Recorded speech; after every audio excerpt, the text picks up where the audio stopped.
अब आप जुड़ चुके हैं गीतांजलि चैनल से, और वीडियो खोल के थोड़ा देखिए तो श्री नरेंद्र मोदी जी किसके साथ चहलकदमी करते हुए गुफ्तगू कर रहे हैं, और पूरा वीडियो को देखिएगा और बेल आइकन भी दबाइएगा और शेयर भी कीजिएगा। कुछ और तस्वीरें यहाँ पे इस वक्त दिखा रहे हैं। ये तस्वीरें प्रधानमंत्री नरेंद्र मोदी की डेनिश प्राइम मिनिस्टर के सरकारी आवास में, जहाँ पे वो उनके लॉन में चहलकदमी करते हुए दिखाई पड़ रहा है। निश्चित तौर से दोनों नेताओं के बीच में ये सहज संवाद दिखाई पड़ रहा है और डेनिश प्राइम मिनिस्टर प्रधानमंत्री नरेंद्र मोदी को तमाम एक तरीके से जानकारी साझा करते हैं, और ये उनका आवास है प्रधानमंत्री डेनिश की जो प्रधानमंत्री हैं, और वहां पर प्रधानमंत्री मोदी पहुंचे हैं और ऐसे में वो अपने चहलकदमी करते हुए नजर आ रहे हैं। और निश्चित तौर से ये बेहद महत्वपूर्ण मौका होता है दोनों नेताओं के बीच में आपसी संवाद के माध्यम से एक सहज समझ को आगे बढ़ाने को लेकर, और ये तस्वीरें उस लिहाज से बेहद महत्वपूर्ण और ये अपने आप में बताती है। हमने पहले भी कई बार ऐसे तमाम देशों के राष्ट्र प्रमुखों के साथ में प्रधानमंत्री नरेंद्र मोदी को एक सहजतापूर्ण माहौल में बातचीत करते हुए, चहलकदमी करते हुए या फिर चाय पे चर्चा करते हुए देखा है। उसी प्रकार की तस्वीरों को एक बार हम फिर से कोपेनहेगन से, डेनमार्क की राजधानी जहां पे प्रधानमंत्री का जो राजकीय आवास है, वहां से हमको ये तस्वीरें दिखाई पड़ रही हैं और दोनों नेता सहजतापूर्ण तरीके से आपसी संवाद करते हुए। ये तस्वीरें अपने आप में बेहद महत्वपूर्ण, क्योंकि कई बार ऐसे पहले मौके हमने देखे हैं जब प्रधानमंत्री मोदी की भारत में किसी राष्ट्र प्रमुख के साथ में इस प्रकार की तस्वीरें, या फिर जब वो कहीं विदेशी दौरे पर होते हैं तो इस प्रकार की एक सहज संवाद की स्थिति देखने को मिलती है। कोई तीसरा व्यक्ति नहीं, दोनों नेता एक दूसरे के साथ में बात करते हैं तो निश्चित तौर से जो साझा हित है, जो तमाम जो बातें हैं जो दोनों देशों के भलाई के लिए है, या कहा जाए एक तरीके से जो दुनिया की भलाई के लिए, उन तमाम मसलों पर विस्तार से बात करने का एक मौके के तौर पे होता है और अपने आप में एक आधार तैयार होता है, एक समझ तैयार होती है और उस समझ के आधार पर आगे बढ़ने का मौका मिलता है। हमारे सहयोगी सुधाकर दास इस वक्त हमारे साथ में डेनमार्क की राजधानी कोपेनहेगन से ही मौजूद है, जहां पे प्रधानमंत्री इस वक्त प्रधानमंत्री डेनिश प्राइम मिनिस्टर के राजकीय आवास पे मौजूद है। सुधाकर, इन तस्वीरों को किस तरीके से समझने की जरूरत है कि एक सहज संवाद का एक मौके के तौर पर दोनों प्रधानमंत्री चहलकदमी करते हुए? बिल्कुल आर्यन, आपने सही कहा, और भारत डेनमार्क रिश्तों की एक नई तस्वीर है। ये नई एक तरह से नया अध्याय है, आप कह सकते हैं। ये सिर्फ केमिस्ट्री नहीं है, बल्कि ये दोस्ती की एक नई इबारत लिखी जा रही है।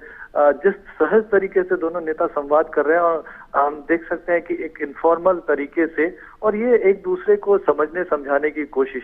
तो आप देखिए डेनिश पीएम का जो इंडिया के साथ कनेक्शन है, पीएम मोदी की वो जब कई बार जब वो भाषण देती हैं, उन्होंने अपने संसद में हो या कई मंचों पर उन्होंने भारत के लोकतंत्र की ना सिर्फ तारीफ की है, बल्कि पीएम मोदी ने भारत में जिस तरह से कदम उठाए हैं उसको आगे बढ़ाया है। देखिए डेनमार्क उन देशों में है जिसने पहली बार किसी देश के साथ ग्रीन स्ट्रैटेजिक पार्टनरशिप की है। तो बहुत महत्वपूर्ण ये संवाद, और भारत को लेकर अगर निजी तौर पर डेनिश पीएम के नजरिए से आप देखें तो उनकी बेटी साल 2019 में स्टूडेंट एक्सचेंज प्रोग्राम पर भारत आई थी, केरला आई थी और काफी खुश होकर लौटी थी। लगातार पीएम फ्रेडरिक्सन पीएम मोदी को, चाहे उनकी चुनावी जीत हो या अन्य अवसरों पर, उनको बधाई देती रही हैं। तरह से बहुत गहरा संवाद उन दोनों के बीच होता रहा है। कोविड के दौरान काफी बार संवाद हुआ दोनों नेताओं के बीच। कोविड के बाद अगर कोई फर्स्ट लीडर जिसने इंडिया विजिट किया था तो वो डेनिश पीएम थी।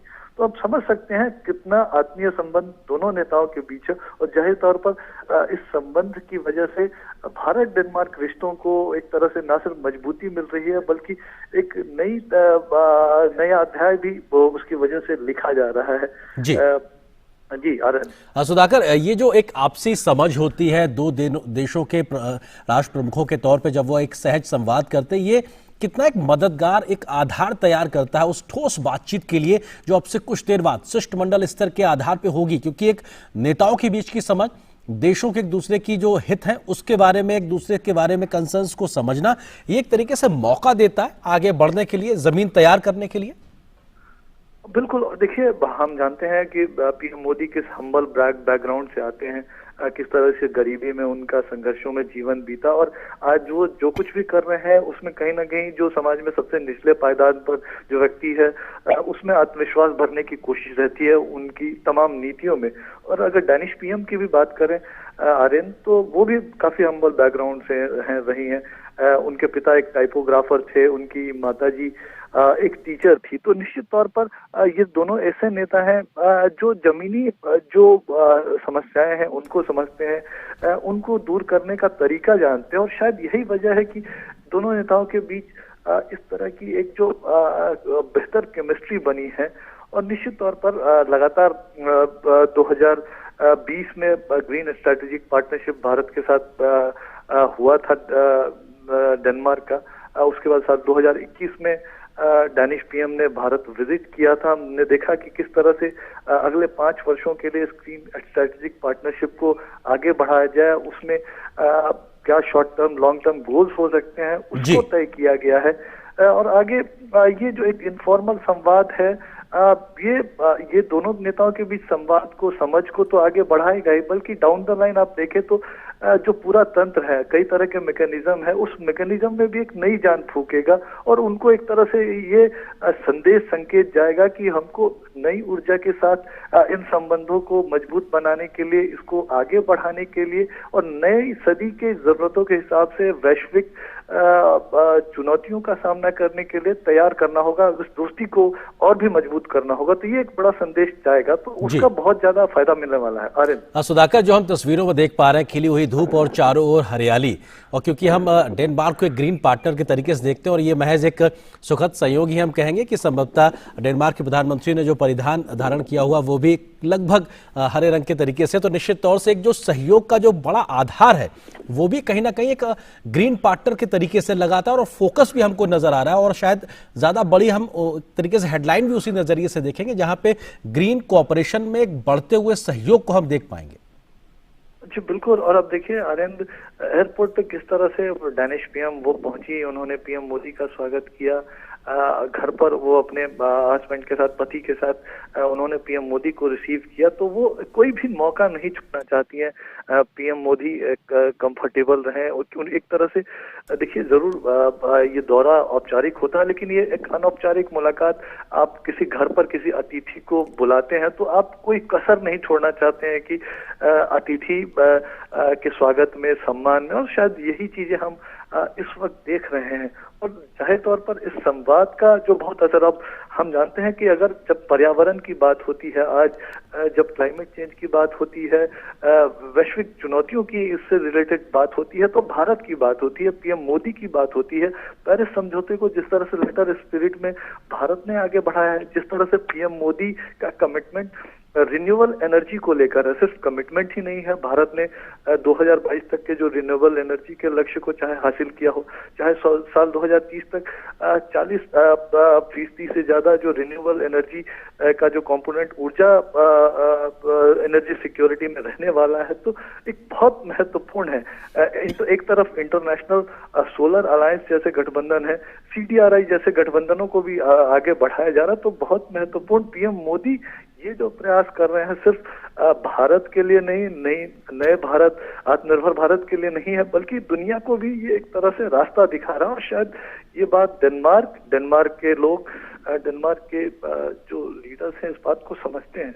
वो निश्चित तौर पर बहुत अहम मुलाकात जी।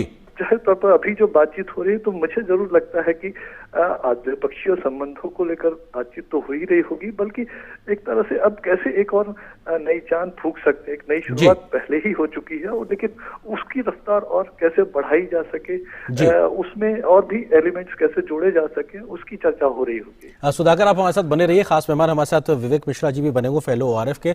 विवेक जी, किस तरीके से आप इन तस्वीरों को समझने की कोशिश करते हैं, क्योंकि एक दो नेताओं के बीच में जब आपसी सहज संवाद दिखाई पड़ता है तो तमाम मसलों पर एक समझ को विकसित करने के एक मौके के तौर पे भी होता है, और प्रधानमंत्री मोदी को डेनिश प्राइम मिनिस्टर द्वारा अपने घर पर रिसीव करना, ये भी अपने आप में एक दिखाता है कि साहब किस स्तर पे डेनमार्क भारत के प्रति उत्सुक नजर आ रहा है उसके साथ सहयोग बढ़ाने को लेकर। विवेक जी। जी, अब देखिए, पर्सनल केमिस्ट्री और विदेश नीति, इनको साथ लाना, ये मोदी साहब ने काफी बार बहुत ही अच्छे से किया है। आपको अगर याद होगा, बराक ओबामा आए थे तो उन्होंने हमें लग रहा है कि वहां पे बहुत सीरियस बातें चल रही हैं, हो सकता है चल रही हैं, लेकिन ओबामा को उन्होंने ये भी पूछा था, ओबामा ने मोदी साहब से ये भी पूछा था कि आप कितने घंटे सोते हैं। तो इनफॉर्मल कम्युनिकेशन से ये होता है कि एक आइस ब्रेकिंग हो जाती है, और बाकी डेलीगेशंस जो है उसमें सीरियस एजेंडा है ही, लेकिन उस बात के अलावा एक पर्सनल केमिस्ट्री जो है यहीं पे उसकी नींव रखी जाती है, जो पीपल टू पीपल रिलेशंस है। यहाँ पे अगर लीडरशिप में एक अच्छी पीपल टू पीपल रिलेशनशिप की झलक मिले तो बाकी पीपल टू पीपल रिलेशनशिप ये बहुत आसान हो जाता है। तो मेरे ख्याल से ये जो भारत की नीति में खासकर दिखाया गया है कि डियास्पोरा जो है, भारत के मूल के लोग जो हैं, उनसे इंटरैक्शन जहां भी प्राइम मिनिस्टर मोदी गए हैं वहां किया है, और उनके लीडर से भी पर्सनल अनऑफिशियल बातें की है। तो इससे एक बहुत ही चैनलाइज्ड वे में विदेश नीति और जो पर्सनल केमिस्ट्री है ये एक इसको साथ लाया है। तो मेरे ख्याल से ये जो कम्युनिकेशन जो हम तस्वीरें देख रहे हैं, इससे ये पता चल रहा है कि बहुत ही बातें सरल हैं, और जो एजेंडा, सीरियस एजेंडा है, उसके लिए एक डेलीगेशन ऑलरेडी है, सब कुछ लाइंड अप है, और लीडरशिप अगर एक इजीनेस दिखे लीडरशिप दोनों तरफ की लीडरशिप में, तो ये दोनों देश के बायलैटरल बहुपक्षीय नीति के लिए बहुत ही अच्छी बात है। जी विवेक जी, जिस बात का आपने जिक्र किया कि हमने देखा कि ऐसी तस्वीर हमें पहले कई बार कई राष्ट्र प्रमुखों के साथ प्रधानमंत्री मोदी की देखी, आपको लगता है कि उनके विदेश नीति का एक अहम हिस्से के तौर पर किस तरह से पर्सनल केमिस्ट्री एक डेवलप करते हैं, जो शायद दोनों देशों के संबंधों को मजबूत करने में मददगार भी साबित होती है? ये बहुत जरूरी होता है, क्योंकि आप देखें लीडरशिप आपको